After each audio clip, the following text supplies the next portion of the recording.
என்றார். ஆம், அதிசயம்தான், ஆனால் உண்மை என்றேன்.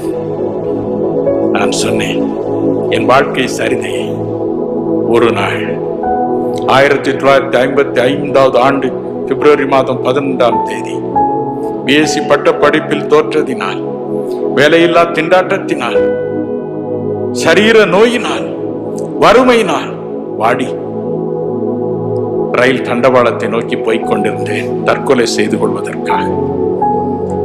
வழியில் என் சித்தப்பா என்னை சந்தித்தார். இயேசு கிறிஸ்துவின் சிலுவையை பற்றி, சிலுவையில் அவர் பட்ட பாடுகளை பற்றி 1 மணி நேரம் விவரித்தார். என் உள்ளம் கலங்கியது.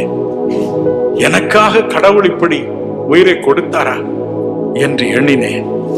என் உள்ளம் எனக்குள் உருகியது.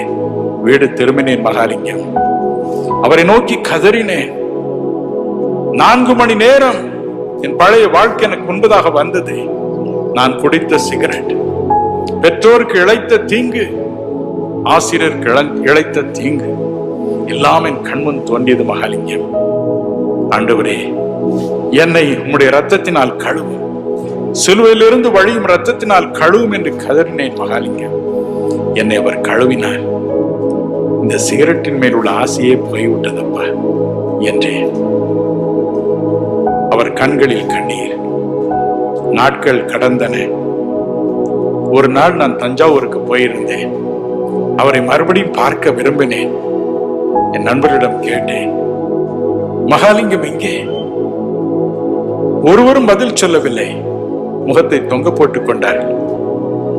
மெல்ல ஒருவர் சொன்னார், உனக்கு தெரியாதா, மகாலிங்கம் மாரடைப்பினால் இறந்து போனான்.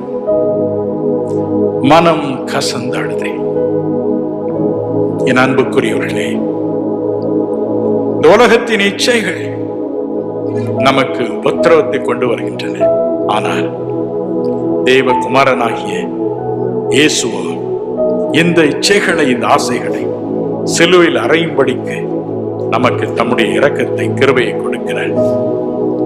என்னால் சொல்ல முடிந்தது, மகாலிங்கம், எனக்கு அந்த சிகரெட்டின் அவசியம் இல்லை.